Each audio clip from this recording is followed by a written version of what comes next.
Honestly saying guys, war 2 इतनी भी बुरी नहीं है जितना कि कहा जा रहा है। और एक्चुअल में प्रॉब्लम है यहाँ हमारी एक्सपेक्टेशंस। जो वॉर 1 और टाइगर 3 की पोस्ट क्रेडिट सीन में जो एक्शन सीक्वेंस हमने देखा था उसकी वजह से बहुत बढ़ चुकी थी। और ऊपर से ब्रह्मास्त्र के डायरेक्टर अयान होने की वजह से हमें ब्रह्मास्त्र जैसा ही कुछ लार्जर देन लाइफ देखना था। पर एक बात समझ लो, ये फिल्म अयान की नहीं है बल्कि आदित्य चोपड़ा की है। और इसीलिए मूवी में जितनी भी गड़बड़ हुई है उसका क्रेडिट अयान से ज्यादा प्रोड्यूसर को जाता है। वैसे तुम्हें अब तक पता तो चल ही गया होगा कि अपनी वायर स्पाई यूनिवर्स की थैनोस को लेकर बनाई गई थ्योरी सच हो गई। इतनी सच की अगर तुम मेरा उस थ्योरी वाला वीडियो देखोगे तो ऐसा लगता है कि वायर ने मेरी वीडियो देखकर ही वॉर 2 की स्क्रिप्ट लिखी थी। अबे साले, ओके, तो कली कौन है, उसकी ऑर्गेनाइजेशन कैसे काम करती है, रघु और कबीर का आगे क्या होने वाला है, और अल्पा के बारे में जो कुछ भी हमने सोचा था कैसे सब कुछ उसके अपोजिट होने वाला है, इन सारी चीजों पे बात करेंगे। लेकिन पहले स्टोरी पे हल्की फुल्की बात कर लेती है। और अभी मेरे को ये बताने की जरूरत नहीं होनी चाहिए कि आगे स्पॉइलर होने वाले हैं। वैसे भी ट्रेलर ब्रेकडाउन और उसकी आगे वाली एक वीडियो में मैंने काफी सारे स्पॉइलर ऑलरेडी कर दिए थे, लेकिन जानबूझ के नहीं, अनजाने में। पर फिर भी sorry sorry sorry sorry sorry. तो कहानी की शुरुआत में हमें दिखाया जाता है कि कबीर 2 साल से जिम जैसे ही कॉन्ट्रैक्ट लेकर काम करने लगा है। बेसिकली पैसा फेंक, तमाशा देख। और उसके काम से इम्प्रेस होके उसे कली, जो एक सीक्रेट ऑर्गेनाइजेशन है, वो अपने टेबल पे एक सीट ऑफर करती है जनरल की। और उसके लिए कबीर को अग्नि परीक्षा देने को कहा जाता है, जहाँ पे अग्नि परीक्षा का नाम होता है कर्नल लूथरा। और तभी हमें 2 साल पुराना फ्लैशबैक दिखाया जाता है कि कैसे कर्नल ने कबीर को कली के पीछे भेजा था और उनके फोर्स करने की वजह से ही कबीर उन्हें मजबूरी में गोली मारता है। जो मुझे अजीब लगा, क्योंकि एक तो लूथरा की मौत बहुत ही जबरदस्ती वाली फील होती है। ऐसा लगता है जैसे सिर्फ अनिल कपूर को कास्ट करने के लिए ही उसे जबरदस्ती मारा गया है, क्योंकि कबीर तो वैसे भी कली के बारे में कुछ खास नहीं जान पाता। हालांकि इस मौत को ये सस्पेंस और शॉक की तरह भी यूज कर सकते थे, क्योंकि जब से वॉर 2 की अनाउंसमेंट हुई थी तभी से वायर वॉर 2 को इस तरह से सेल कर रही थी कि कबीर इसमें बहुत डार्क चला जाएगा, अच्छाई और बुराई का फर्क भूल जाएगा। लेकिन मूवी देखकर वो उम्मीद टूट जाती है। जबकि अगर ये लोग शुरुआत में सच में ये करने में कामयाब होते तो मजा आ जाता। यानी कि हमें शुरुआत से लास्ट तक ये दिखाया जाता कि इस बार वाकई में कबीर विलन है और रघु हीरो। और ऐसा दिखाना बड़ा ही सिंपल था। दरअसल अगर कर्नल लूथरा और कबीर के बीच का कन्वर्सेशन छुपा लिया जाता तो हमें ये क्लियर नहीं हो पाता कि कबीर ने उसे मजबूरी में मारा है या फिर जानबूझ के। और हम वाकई में ये सोचने लगते कि क्या वाकई में कबीर विलन बन चुका है। खैर छोड़ो यार, ये गलतियों वाले पॉइंट्स हम नेक्स्ट वीडियो में अच्छे से कवर करेंगे। फिलहाल जिस काम के लिए आए हैं वो कर लेते हैं। तो इसके बाद हमारे सामने रिवील होता है कि जिस तरह से कली ने कबीर को अप्रोच किया था, सेम उसी तरह से रघु को भी किया है। और वो उनकी टीम में शामिल होने के लिए तैयार भी हो गया है। इसकी वजह से कौन बेस्ट है इसको लेकर रघु और कबीर में लड़ाई शुरू हो जाती है। कबीर दिव्या को सब कुछ एक्सप्लेन करता है और लास्ट आते आते अनिल कपूर का कैरेक्टर विक्रांत भी इनकी टीम में शामिल हो जाता है। और फिर हमें ये बताया जाता है कि कबीर से पहले विक्रांत ही था जो लूथरा के लिए ऐसे मिशन करता था, वो भी सिस्टम के बाहर रहकर। और मुझे ना ये विक्रांत को कबीर जैसा सिमिलर पास देना काफी अच्छा लगा। ये चीज स्पाई यूनिवर्स को थोड़ी बहुत ही सही पर डेप्थ जरूर देती है, क्योंकि इससे ये हिंट दिया जाता है कि कबीर अकेला नहीं है जो देश के लिए गद्दार रह के देश के दुश्मनों को मारता है। दरअसल ये चीज रॉ में शुरुआत से ही होती आई है। अब वो अलग बात है कि विक्रांत के डायलॉग ने इस बात के वेट को हल्का कर दिया। घर पर इधर कबीर, काव्या और विक्रांत एक हो गए हैं, ये रघु को पता नहीं होता। वो ये सोचता है कि काव्या और कबीर मारे गए। वो कली की टीम के पास जाके अपनी सीट पक्की करवा के आ जाता है। लेकिन इधर कबीर सारंग को मार देता है और रघु के सीने में गोली मार के चला जाता है। लेकिन रघु जीतने के लिए एक आखिरी दांव खेलता है। वो कबीर को हैंड टू हैंड बैटल के लिए बुलाता है और दूसरी तरफ पीएम पे हमला करवा देता करता है, यानी कि रघु का प्लान बहुत ही सॉलिड होता है। वो कबीर को अपने पास बुला लेता है ताकि पीएम को बचाने के लिए वहाँ पे कोई न हो, लेकिन काव्या और विक्रांत पीएम को बचा ही लेते हैं और कबीर रघु को लास्ट में रोते हुए रघु के पेट में बर्फ की छुरी घुसा के कबीर उसे मना लेता है और इंडिया में विक्रांत फिर से कबीर को गद्दार बता के मैटर सॉल्व कर देता है। और ये लॉजिक मेरे को समझ में नहीं आया, क्योंकि पार्ट 1 में वो इसीलिए गद्दार बन के रहता है क्योंकि उसे पार्ट 2 में कली से लड़ना था, लेकिन इस बार कली जानता है कि कबीर देश के लिए ही लड़ रहा है, तो फिर उसे गद्दार बताने का क्या फायदा। खैर उसके बाद दोनों दोस्त जाके कली के हर मोहरे को दुनिया के कोने कोने में से चुन चुन के मारते हैं और फिर अलग रास्ते पर निकल जाते हैं। और यहाँ नोटिस करने वाली बात ये है कि रघु जिंदा है, ये बात रॉ में किसी को भी पता नहीं है, क्योंकि कबीर ये जानता था कि रॉ रघु को सजा जरूर देगी, लेकिन रघु जेल में रहने वालों में से नहीं है। मतलब इतनी मेहनत से कबीर ने उसे बचाया और रॉ उसे फिर से अंधेरे में झोंक दी थी, इसीलिए कबीर ने सोचा कि उसे अनऑफिशियल रखना ही अच्छा होगा।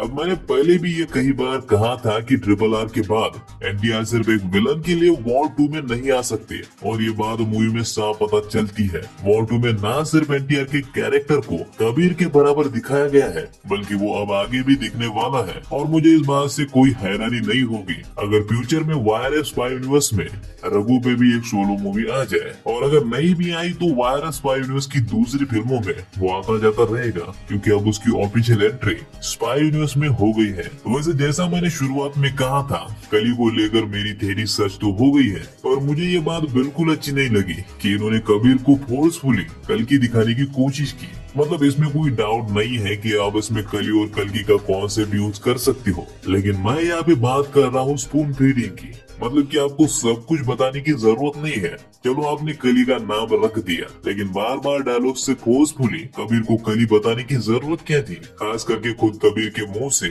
उसी की तारीफ सुनना बहुत ही अजीब लग रहा था। इससे अच्छा ये लोग बहुत ही आसानी से ये कर सकते थे कि कली और कल्कि से इंस्पिरेशन लेके अपने मेन विलन को क्रिएट जरूर करते, लेकिन उसका नाम कली नहीं रखते। मतलब कि सब कुछ ऐसे ही रहता, बस उस ऑर्गेनाइजेशन का नाम कुछ और होता। क्योंकि ये सुनने में थोड़ा अजीब नहीं लगता कि ऑर्गेनाइजेशन दुनिया भर पे कब्जा करना चाहती है, दुनिया की सबसे एडवांस ऑर्गेनाइजेशन है, सीक्रेट है, लेकिन वो अपना नाम कली खुद रखती है। नहीं, नाम में कोई प्रॉब्लम नहीं है, प्रॉब्लम कैरेक्टर के थिंकिंग में है। अगर कली सबसे स्मार्ट कैरेक्टर होने वाला है तो कोई भी प्लानिंग के साथ अपना नाम विलन जैसा नहीं रखेगा, तो एक स्मार्ट विलन अपना नाम विलन के नाम पे क्यों रखेगा? अगर तुम मेरा पॉइंट नहीं समझ रहे हो तो चलो मैं तुम्हें एक एग्जांपल देता हूँ। बाहुबली फ्रेंचाइजी महाभारत से हेविली इंस्पायर्ड है, लेकिन इसका मतलब ये थोड़ी ना है कि बाहुबली का नाम राजा मूली अर्जुन रख देते और भल्ला का नाम दुर्योधना। यानी कि मैं बस यही कहना चाहता हूँ कि कुछ चीजें बताने से ज्यादा एक्सपीरियंस करने में मजा देती है। अब कल की मूवी का एग्जाम्पल ले लो। कमल हसन का कैरेक्टर हमें डायरेक्ट पता है कि कली है, लेकिन उसका नाम भी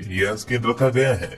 वैसे अगर तुमने ध्यान दिया है तो लास्ट में कबीर पठान की वो किसी टूटी हुई चीज को सोने से जोड़ के और खूबसूरत करने वाली जापानीज बात को भी करता है, जिससे हमें ये बताया जाता है कि पठान और कबीर पुराने दोस्त हैं। और ये चीज मुझे काफी अच्छी लगी कि कम से कम वायर को इतना तो एहसास है कि वायर स्पाई यूनिवर्स की शुरुआत एकता टाइगर से हुई थी, जिसकी टाइमलाइन काफी पुरानी है, और इसीलिए जो भी कैरेक्टर हम देखते हैं वो पहले से एक दूसरे को जानते हैं। जैसे कि पठान और टाइगर 30 सालों से दोस्त हैं, वैसे ही लूथरा पठान टाइगर कबीर के साथ जिम को भी अच्छी तरह से जानता था, वैसे ही बाकी सब भी एक दूसरे को अच्छे से जानते हैं। यानी कि पार्ट में ये सब एक दूसरे से टकरा चुके हैं, या फिर इन्होंने एक साथ काम तो किया है, या फिर एटलीस्ट एक दूसरे के बारे में सुना हुआ तो जरूर होगा। वैसे यार इससे मुझे याद आया कि कर्नल लूथरा एक लौता ऐसा कैरेक्टर बन चुका था जिसने इसमें से बहुत सारे कैरेक्टर्स के साथ काम किया था। यानी कि ये कैरेक्टर इकलौता ऐसा कैरेक्टर था जो स्पाई यूनिवर्स की सारी फिल्मों को जोड़ता था। पर वायरअप का तो तुमको पता है, इन्हें अपनी फिल्मों में बड़े बड़े स्टार लेने की आदत है। वैसे बहुत है ना, शायद इन्हें आशुतोष राणा की फीस सस्ती पड़ रही थी, इसलिए जबरदस्ती उनके कैरेक्टर को मार के विक्रांत को ले आए। खैर कली के बारे में में थोड़ी और बात करेंगे, लेकिन पहले पोस्ट क्रेडिट सीन पे बात कर लेते हैं। तो पोस्ट क्रेडिट सीन से बहुत सारी चीजें पता चल जाती है। सबसे पहले जो अनाउंसमेंट वीडियो आया था उससे ये लग रहा था कि आलिया भट्ट का कैरेक्टर जिस अल्पा में काम करेगा वो रॉ की जैसी ही एक इंडिया के लिए काम करने वाली एजेंसी होगी। दूसरा ये सोचा जा रहा था कि बॉबी देओल का कैरेक्टर एक नॉर्मल विलन होगा, पर ऐसा भी नहीं है। पोस्ट क्रेडिट से साफ पता चल रहा है कि अल्पा कोई एजेंसी नहीं होगी, बल्कि बॉबी देओल की खुद की पर्सनल ऑर्गेनाइजेशन टाइप होने वाली है, जिसका पूरा कंट्रोल बॉबी देओल के हाथ में होने वाला है। और यही नहीं बल्कि पोस्ट क्रेडिट सीन में बॉबी देओल का जवान लुक दिखाया गया है। यानी ये जो बच्ची है ये अल्पा की कोई नॉर्मल एजेंट नहीं है, बल्कि खुद आलिया भट्ट का कैरेक्टर ही होने वाली है। और इससे क्या पता चलता है कि अल्पा में हमें आलिया भट्ट की ओरिजिन दिखाई जाएगी कि कैसे उसे बॉबी देओल ने कैसे ला के फिर अपने फैमिली में शामिल किया और उसे ट्रेन किया, और जब उसके पर निकल गए तो वो उड़ के चली गई। बेसिकली प्रेजेंट टाइम में आलिया भट्ट बड़ी होके अल्पा से गद्दारी करने वाली है और इंडिया का साथ देगी, और फिर तब बूढ़ा हो चुका बॉबी देओल उसके पर काटने की कोशिश करेगा। तो जो मेरा सबसे बड़ा डर था कि कहीं शर्वरी और आलिया भट्ट को सीधा बॉबी से हैंड टू हैंड फाइट में तो नहीं दिखाया जाएगा, वो फॉर्चुनेटली रॉन्ग होने वाला है। क्योंकि अल्पा की कहानी बॉबी वर्सेस आलिया भट्ट और शर्वरी की नहीं है, बल्कि आलिया भट्ट के बागी बनने की होने वाली है। यानी कि आलिया का कैरेक्टर बॉबी से लड़ेगा नहीं बल्कि भागेगा। वैसे मैंने पोस्ट क्रेडिट सीन में और भी कई सारी चीजें नोटिस की, जैसे कि अगर तुम बॉबी देओल की भाषा को ध्यान से नोटिस करोगे तो पता चलेगा कि वो हरियाणवी में बोल रहा है, यानी कि उसकी लैंग्वेज या फिर उसका एक्सेंट जाट टाइप का है। और अगर तुम उसके कमरे को नोटिस करोगे तो इन दोनों के आसपास बहुत सारी किताबें रखी गई है, और अगर इस कमरे को भी पूरा देखा जाए तो ये कमरा बहुत दिनों से साफ नहीं हुआ है, यानी कि ये किसी स्टोर रूम की तरह दिखाया गया है। तो ओवरऑल इस पोस्ट क्रेडिट सीन को देखकर अगर मैं अल्पा की कहानी को प्रेडिक्ट करने की कोशिश करूं तो हम लोग ये मान के चल सकते हैं कि अल्पा जॉन विक के यूनिवर्स में आई बैलेरिना की तरह हो सकती है। मतलब मैं उसे कॉपी नहीं कह रहा हूँ, बल्कि मैं ये कह रहा हूँ कि उसकी टेम्पलेट को अल्पा फॉलो करने वाली है। जब बैलेरिना कहाँ से आई थी, उसे कैसे रुस्का रोमा ने ट्रेन किया और वो कैसे भागी हुई, ये दिखाया गया था। वैसे अल्पा में भी आलिया की ओरिजिन, उसकी ट्रेनिंग और उसका बागी होना दिखाया जा सकता है। वैसे मैं इसको लेकर ये भी सोच रहा हूँ कि ये लोग अल्फा को स्पाई यूनिवर्स से कनेक्ट कैसे करेंगे, क्योंकि कनेक्शन बैठाने में ये सबसे बुरे हैं। कबीर पठान और टाइगर की कहानी रॉ में होके भी ये अच्छे से उसे एक दूसरे से कनेक्ट नहीं कर पाए हैं। तो सोचो इस बार कहानी किसी और एजेंसी की होने वाली है, तो आई होप कि ये सही से कर ले। फिर चलो थोड़ी सी बात कली पे भी कर लेते हैं। मॉर्डू से पता चलता है कि कली सिर्फ एक ऑर्गेनाइजेशन नहीं है, बल्कि उसके पीछे एक चेहरा भी है, जो कि अपना थैनोस है फाइनली। जितना मुझे इस ऑर्गेनाइजेशन के बारे में पता चला है, लिटरली इस ऑर्गेनाइजेशन के पास हर एक का डाटा है, यानी बेसिकली जो भी सोशल मीडिया पे होगा उसके बारे में कली सब जानता है। और यही चीज मैंने थ्योरी में भी कही थी। पर सवाल ये है कि अंधेरे का बादशाह है कौन? आई मीन कि कली का चेहरा कैसा है, वो कैसे दिखता है? और अगर इसमें मैं अपनी बात करूँ तो मुझे ऐसा लगता है कि अभी तक मेकर्स ने ये सोचा ही नहीं है, क्योंकि फिलहाल उसकी जरूरत ही नहीं थी। दरअसल उन्हें बस स्पाई यूनिवर्स के लिए एक थैनोस क्रिएट करना था, जो उन्होंने वॉर 2 में कर दिया। अब उसके साथ क्या करना है उसका आइडिया इनके दिमाग में जरूर होगा, और अगर नहीं होगा तो हम दे देंगे, लेकिन उसे जब प्रैक्टिकली करने का टाइम आएगा तब ये किसी को उसके लिए कास्ट करेंगे। यानी कि अभी तक थैनोस की कास्टिंग नहीं हुई है। हालांकि मुझे ऐसा लगता है कि इन्हें फिल्म में ना सही, लेकिन पोस्ट क्रेडिट सीन में ही कली को दिखाना जरूर चाहिए था। भले उसका चेहरा ना सही, पर पीठ ही दिखा देते।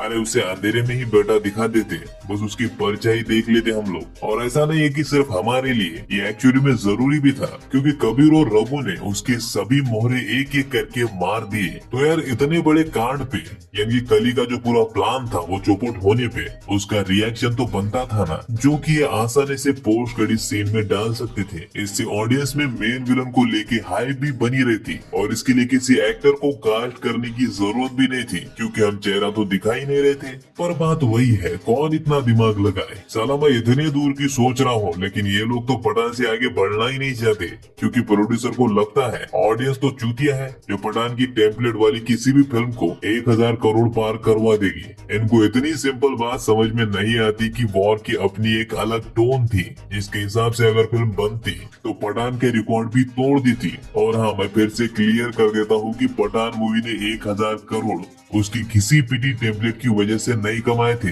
बल्कि एसआरके की 4 साल बाद वापसी, कॉर्पोरेट बुकिंग और एक बड़ी कंट्रोवर्सी की वजह से यह असंभव संभव हो पाया था। तो वायर अपोलो, इससे पहले कि तुम्हारी फिल्में बजट भी रिकवरी करने के लायक ना बचे, सुधर जाओ यार प्लीज।